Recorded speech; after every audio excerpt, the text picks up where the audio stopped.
بسم الله الرحمن الرحيم halkan oo warsan TV wararka saaka ugu waaweyn waxa kamid ah hub iyo tuutaha militariga oo lagu qabto hotel ku yaala magaalada Muqdisho warar dheeraad ayaa ka soo baxaya howlgal qorsheysan oo xalay laga sameeyay qayb ka mid ah magaalada Muqdisho kaas oo lagu qabtay hub iyo dharka tuutaha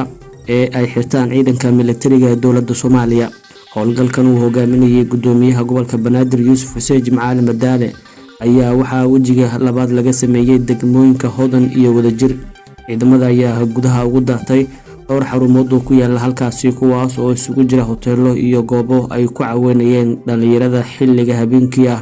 gudoomiye ku-xigeenka amniga iyo siyaasadda gobolka Banaadir Maxamed Axmed Diiri Yabo oo howlgalka kadib la hadlay warbaahinta ayaa shaaciyay in ciidamadu ay ka soo qabteen mid ka mid ah hoteelada ay galeen 3 qori iyo dharka tuutaha ee ay xirtaan militariga kuwaas oo tilmaamay in ay ku wareejiyeen hay'adaha amniga sidoo kale waxa uu inta ku daray in ciidamada ammaanka ay gudaha u galeen xarun kale oo ay ku sugnaayeen dhalinyaro isugu jirta wiilal iyo gabdho isla markaana lagu sameeyay waxyaalo ka baxsan anshaxa sidoo kalena lagu isticmaalayay maandooriyaha iyagoo hadalkiisa si wata ayaa tilmaamay in howlgalladu ay sii socon doonaan isla markaana ujeedka u yahay la dagaalanka maandooriyaha iyo dhaqan xumida gudoomiyaha gobolka Banaadir ahna duqa magaalada Muqdisho mudane Yuusuf Xuseen Jimcaale Madaale ayaa howlgal loogu magac daray la dagaalanka maandooriyaha iyo dhaqan xumada wajigiisa labaad caawa ka fuliyay dhowr xarumood oo ku yaala degmada Hodan ee gobolka Banaadir kuwaas oo iskugu yimaadaan dhalinyaro caruur u badan iyo kuwa ay da'doodu ka yar tahay 25 sano jir howlgalka duqa magaalada Muqdisho horkacay ayaa waxa qayb ka ahaa gudoomiye ku-xigeenka amniga iyo siyaasadda maamulka gobolka Banaadir mudane Maxamed Axmed Diiri Yabo taliyaha qaybta guud ee gobolka Banaadir ee ciidanka booliiska Soomaaliyeed gaashaale sare Macalin Mahdi iyo gudoomiyaha degmada Hodan Cali Faarax gudoomiyaha gobolka Banaadir ahna duqa magaalada Muqdisho mudane Yuusuf Xuseen Jimcaale Madaale ayaa xarumaha howlgalka laga fuliyay kula kulmay dhalinyaro isugu jirta gabdho iyo wiilal isagoo meel fagaaraha kula hadlay dadkii kala duwanaa ee howlgalka dhaqan toosinta lagu soo qabtay isagoo ugu digay in ay mar kale ku dhiiradaan isticmaalka maandooriyaha iyo tagitaanka goobaha anshax xumada ah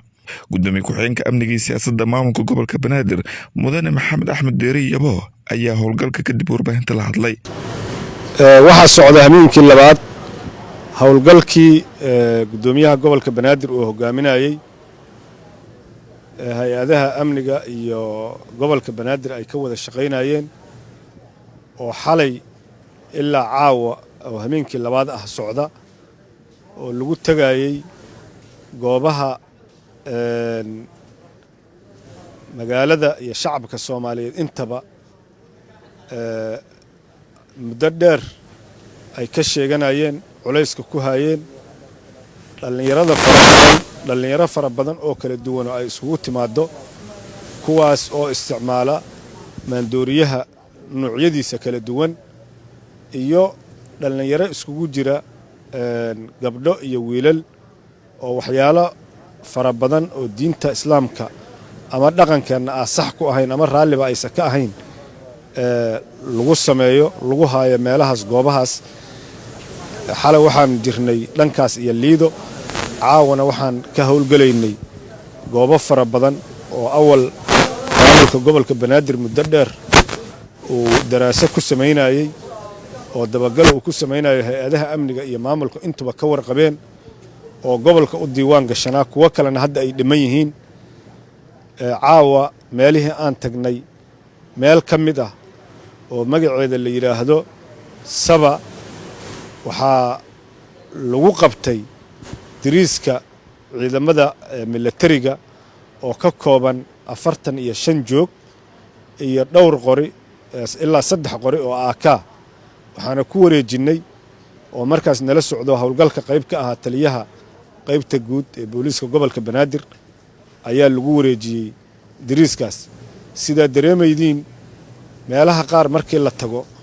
waxyaalo fara badan oo kala duwan oo amniga na dhib ku ah anshaxa iyo dhaqankeena iyo diinta islaamka intaba ku banaanayn ayaan ugu tagaynay caawa ilaa iyo xalay inta ka dhaxle meelaha aan tagna waxa kamid ah sidoo kale Bosch meesha la yiraahdo kamid ah oo dhalinyaro fara badan oo waqti xilli dambe halkaas nalalka ay u dansan yihiin oo xalay wixii liida aan ku aragnoo kale iyo wax la mida lagu arkay ayaan ugu tagnay marka waxaan rabnaa howlgalkan asagaahu waa uu socod doonaa muddo wuxuuna ka mid yahay amnigu ka mid yahay wuxuu ka mid yahay anshaxa iyo asluubta iyo dhaqanka xun oo magaaladan muqdisho ku sii baahaya inaan ka hor tagno maadaama aan nahay maamulka u xil saarnaa ilaalinta iyo dhowrista bulshadan gobolka banaadir degan howlgalkan ayaa waxaa wejigiisa koowaad habeen hore laga sameeyey xeebta liido kadib markii uu duqa muqdisho gudaha u galay kalaabyo ku yaala halkaasi kadibna uu xiray